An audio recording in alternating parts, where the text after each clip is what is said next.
Okay, we are live. Dr. Lisa, you ready to have some fun and get nuts? Okay. Maybe we'll see. Okay. On today's episode of Playing Small is Canceled, we have a very exclusive treat. She's a trailblazing psychologist, a two-time top voice on LinkedIn, and a dynamic thought leader who's rewriting the rules of mental health, career advancement, job transitions, leadership, and diversity inclusion, just to name a few. She earned her doctorate in counseling psychology from Columbia University, and her powerful insights have been featured across major media outlets. Big facts. She's an electrifying TEDx speaker, a prolific author, and a soul stirring voice on how to dismantle imposter syndrome and reclaim your personal power. Her game changing books are blueprints for career empowerment and authentic leadership, and they've inspired legions to silence self doubt and embrace their agency with boldness. She's just a juggernaut in all facets of life and a terrific human being. Please welcome the brilliant, resilient, charismatic, and abundant, the authentic, Dr. Lisa Orbe-Austin. How you doing, Dr. Lisa? I'm doing good, Craig. How are you? I'm doing really good. That's Uh, good. I had to give you the New York energy. Not that you need it. Yes. I didn't realize you're both here, but that's amazing. Love everything that you're about. I know that our community is going to get so much from this conversation. I'm super pumped. Before we dive in, I have a little icebreaker for you. You ready for me? Let's see. Okay. What does it mean for you to live an authentic life? I think for me, it means to live in my purpose, live in my values, live in the things that mean the most to me, and feel like, I'm not betraying myself in the work that I do and the person that I am and who I present in the world. So something like that. So good, so relatively tight and simple, and so effective. And it reminds me, I know that you don't like this particular saying, and I agree, and that's I fake it. know it's coming. I never liked it either. I have a little bit of the reason why, but I'd love for you to share as to why you don't align with that particular saying. Yeah, I mean, I think fake it till you make it suggests that, you can't bring your authentic self to the table when you're learning, when you're doing something new, when you're doing something uncomfortable. And then you have to be somebody that's achieved or done well in this area before, and you have to pretend that you are them. Whether it's you dress like them, you speak like them, you present like them. And I think that's a really, really bad way to think about how do you learn, how do you develop.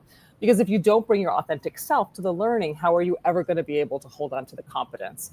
And so I think that piece is what really bothers me is like oftentimes when people fake it till they make it, they're always feeling like they're faking it to some extent. And I think it's really important to be authentically present and being like, I'm learning, I'm growing, but I'm me. And I think that's the important piece. So as you grow and develop, you are understanding who that is from who you're presenting and who you're growing into being.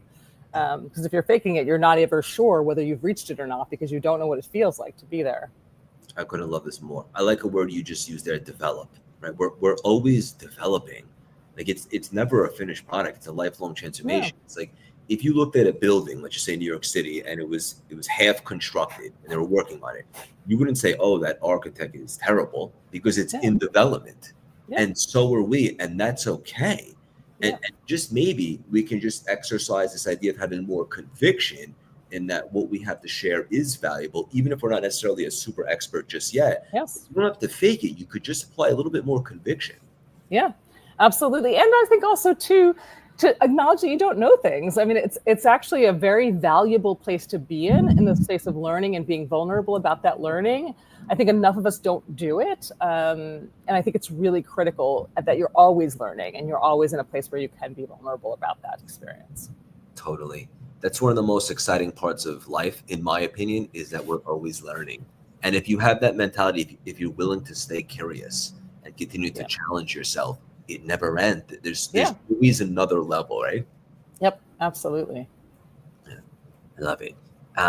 Imposter syndrome and all that stuff. I know we could probably jam out for hours. We are going to dive in, but real quickly before we do, I want to mention your latest book, which is Your Child's Greatness. The Mhm. word child is obviously in the title, but I'm curious, why was this particular project so important for you, and who's this book for? Yeah, so the book's really important to me because in essence that's where it all starts is in childhood, the experience of imposter syndrome. And I wanted a guide for parents, teachers, coaches to really understand the role that they play potentially in not trying to develop the experience of imposter syndrome. So it's really to try to help parents think about how they think about success, achievement, failure, growth, development in different ways, so that they're not accidentally reinforcing these notions of imposter syndrome and developing imposter syndrome in their children. It's so that's what it's meant for. Amazing. So it's like one of the big topics that you talk about. You talk about somebody with imposter syndrome, but now you're connecting it to a child in this aspect. Yeah. And I mean, I think from the beginning, from book one, we always connected it to childhood, but we didn't talk about prevention. And this book is really about preventing it from ever starting, so that you don't have to come and see me as an adult.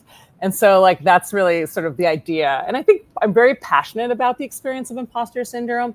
And what we know to date is that there have been no cohort effects. So there are no generational differences. No matter what you read in like social media or popular press, there are no differences that have been found in generations. I kind of want that to be different. I would like the next generation to experience it less than the previous generations have.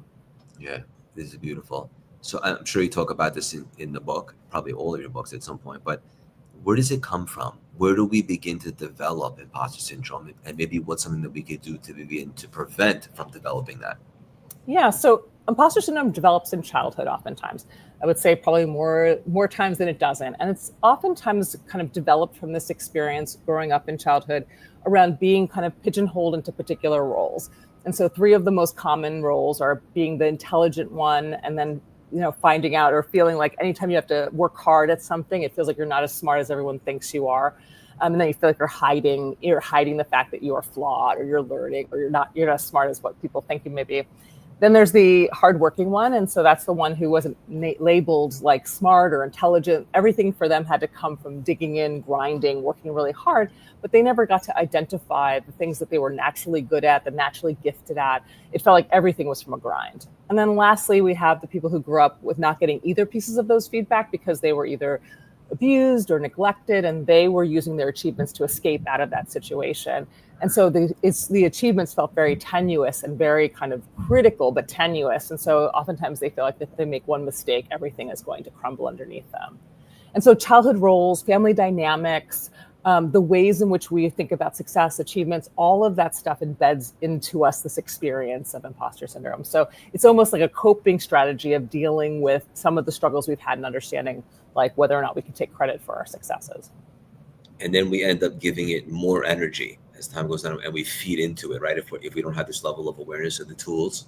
Yeah, I mean, I think what you do is you get into a cycle of imposter syndrome that becomes really familiar to you. Whenever you're given a task or have a performance that feels any kind of nervousness comes around it, any kind of performance anxiety, you then tend to either overwork or self-sabotage. You then can get caught in these like cycles where you are like hyper focusing on mistakes and like kind of erasing any successes. Successes, you just move on and go to the next one. And so that kind of cycle becomes a normal pace of work. And so that's the way you think work works. And not realizing there are other ways to work that cause you less stress, less anxiety, allow you to internalize successes and really believe that they're yours. So let's just say someone's not a kid anymore and they're adult, and they still, maybe they speak or whatever, whenever they were supposed to do something relatively what they would consider important, they start to feel a certain way. They develop the imposter syndrome, or maybe it's a pattern. What can they do today, having listened to this conversation, to maybe just change those feelings, regulate their nervous system, something, so that when they go to do the same thing, they don't feel imposter, but maybe they feel a little bit more confident themselves? Yeah, so we talk about ways to break the cycle. And so there are different ways to break the cycle. So at each point in the cycle, there's somewhere to break it. So if you're dealing with the performance anxiety, it's learning emotional regulation and mindfulness, and really recognizing that the performance anxiety shouldn't be driving behavior. It should actually be driving regulation. And so that would help potentially then decide that I'm not going to necessarily overwork to prove that I belong or to prove that I'm competent. I'm actually going to plan out my work and make sure that it fits within that parameter I'm setting. I'm not going to overwork or overfunction. Things like, being able to internalize positive feedback. And when someone says you did that so wonderfully, and you can say, thank you so much. I really appreciate you saying that. That really helps me. Which parts did you like the most? So it really gives people an understanding of like what parts belong to me that I actually made successful.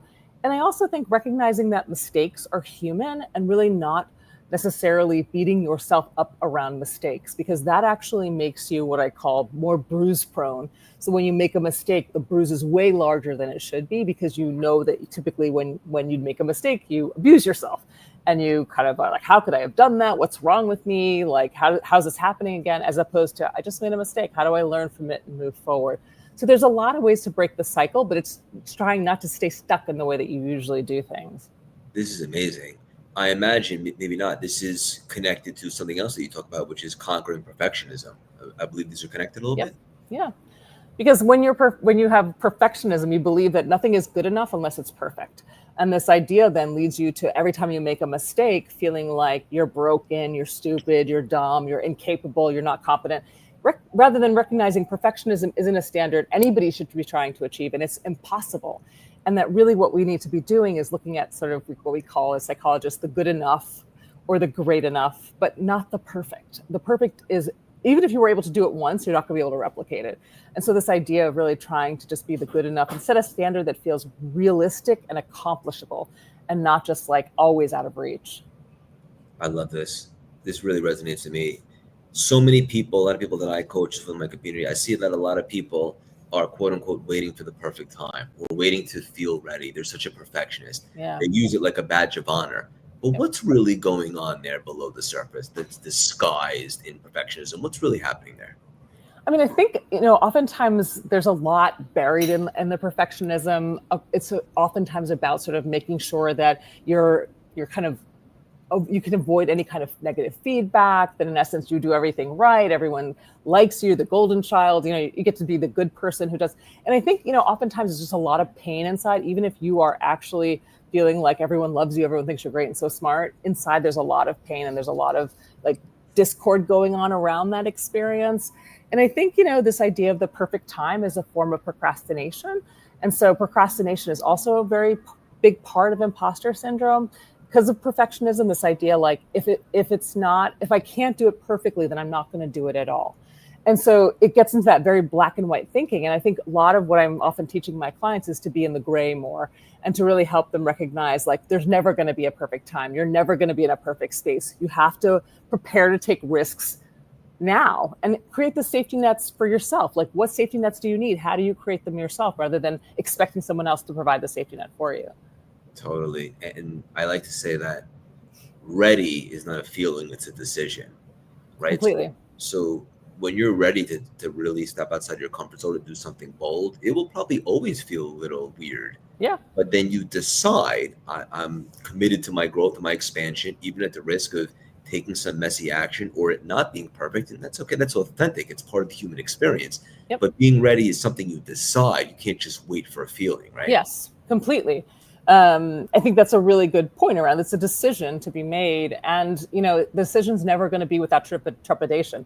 You can decide and still be anxious. You can move forward and still feel unsure. Like, these things don't have to be 100%. You don't have to have like the perfect setting in order to do that. You can still have reservations and still move forward. Yeah. You're an expert at this stuff. You teach on it. You've been working at it for years, but you're also having a human experience. Are these things that you currently still struggle with from time to time as well? I mean, I think, when I was starting my career, it was probably at its worst, like when I graduated from my PhD program and just started my career. And it plagued me big time. Like, I didn't make a decision in my life without it. And I can remember it very clearly, because I made some really stupid decisions as a result of it that were really based out of fear, and the fear that I wasn't competent to move in the ways that I wanted to move. But I think for me, this is what I'm passionate about this topic, is that for me, breaking away from it was really messy and difficult. And I did some things I wouldn't advise my clients in any way, shape, or form to do. And I want to make it easier for them not to have some kind of really disastrous experience in order to change.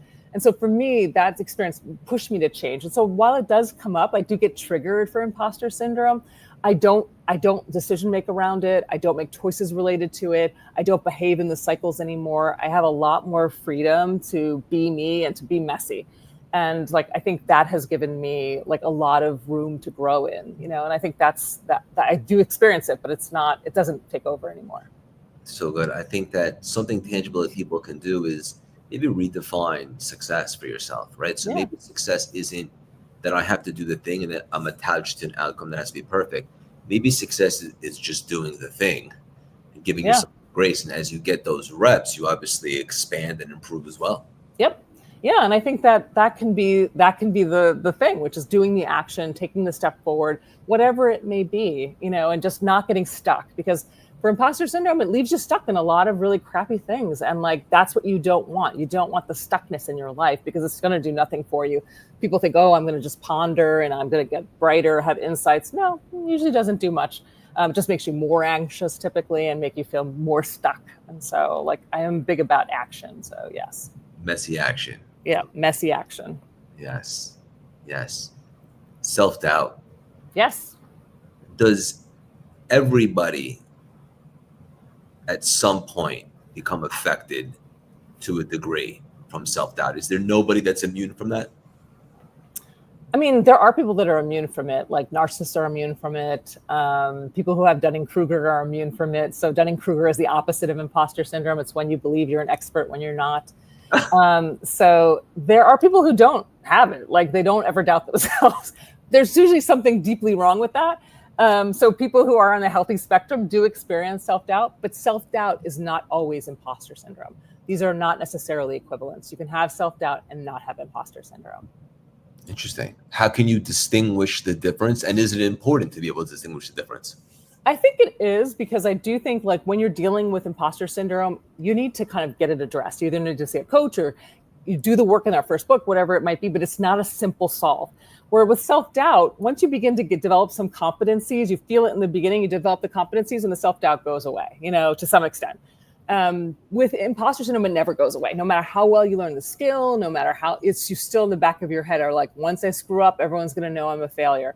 And so like, it is sort of like haunting you constantly, where self-doubt happens periodically and then you can move forward from it. This is just sticking with you. And it's also connected to other things like perfectionism and the overworking and, kind of like overvaluing someone else and undervaluing yourself. So it has a bunch of different correlates that make it like self-doubt is a piece of it, but it's not the only piece of it. And when people have imposter syndrome, they see all the different features happening for them typically. Well said. It makes sense. I know as one of the best coaches out there, you often talk about this idea of helping clients tackle their doubts, but also ones that they don't typically talk about so much, such as feeling inadequate and so forth. How do you help somebody get to the root of that, to acknowledge and to elevate their awareness to understand that's probably the core thought that's creating all these feelings? I mean, I think I have an unfair advantage to this because, as someone who does this work, people come to me with the vulnerabilities right away.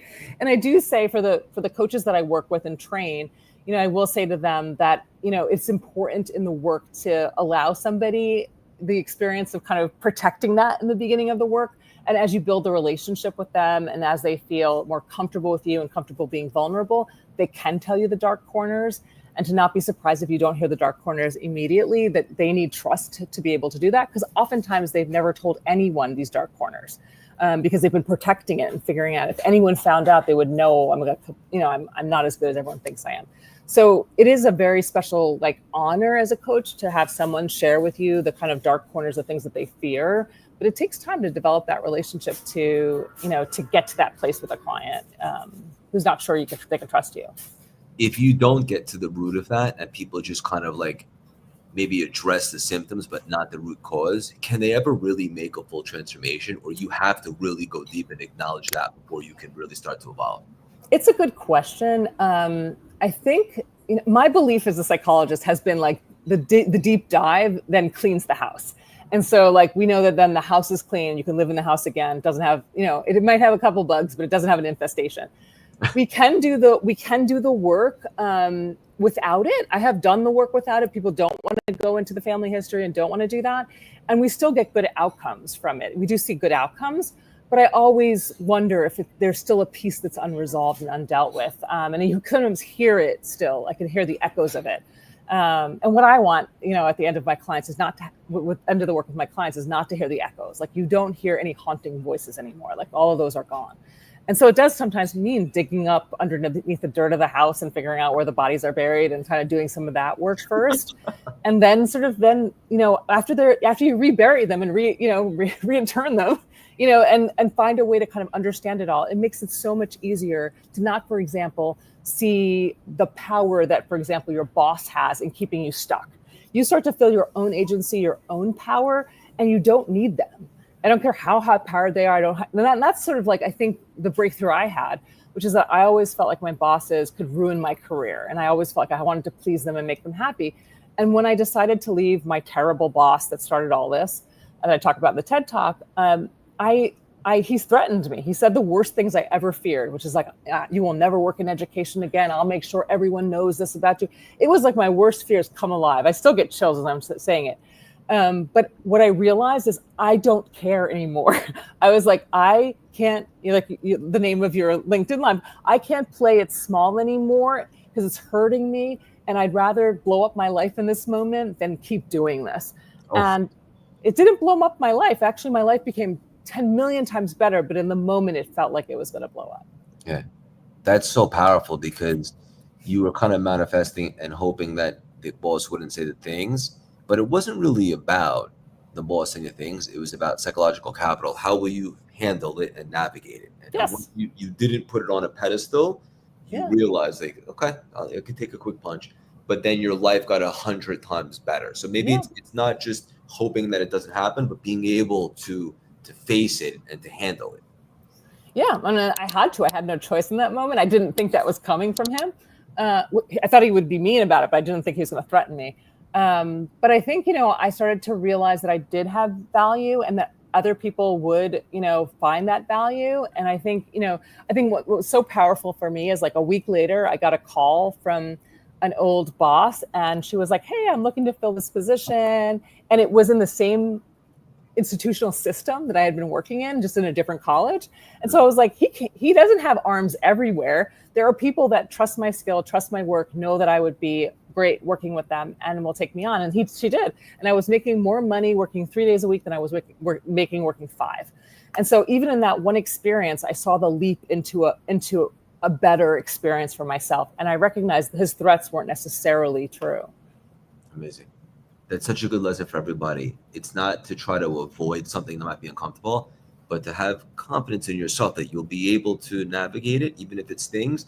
And there's something much better on the other side, even if you can't see what it is in the moment. Yes. And even if you don't see it in the next moment, sometimes it takes a bunch of moments to get there. But knowing that situation doesn't have to be the situation that trails you forever. You don't have to be stuck in it. And so that's super important to me. So powerful. I love it. Before we land the plane, you mentioned the word agency there. And I know you often talk about cultivating your agency. When you articulate that, it sounds very beautiful. But I imagine there's some listeners, and we're going to repurpose the show, that are like, what exactly does she mean by that? How would you unpack that? Yeah, so agency really is about personal power and sort of really the ability to guide your own life, make your own dreams happen, like look for the things in your life that you want, not other people want for you. And so I think that's really what when people have imposter syndrome, they're not thinking about what they want for themselves. They're thinking like, what would my mom say? What would my boss say? What would my friends say, my partner? They're worried about the impressions that they're making and not about sort of what they want for themselves. And that's sometimes the hardest part of working with imposter syndrome is when people do the work, then they come out the other side being like, I don't know if I want all this. And they have to do a bit of rediscovery around like, what do they really want?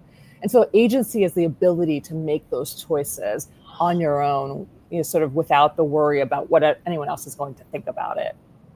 Perfect place to drop the mic. I love it. And that's something that everybody can build, correct? Yes, it's a muscle. More than anything else, it's not ability, it's a muscle. You're just building in skill over time. Amazing. We're going to do a little rapid fire, have a little fun. But before I know that our community is going to be obsessed with you. And by the way, I'm getting some downloads. I'd love to do some more things. I love your work. Oh, thank you. I love your energy too. Thanks. Of all the things that you have going on right now, what are you most jazzed about at the moment? That's a good question.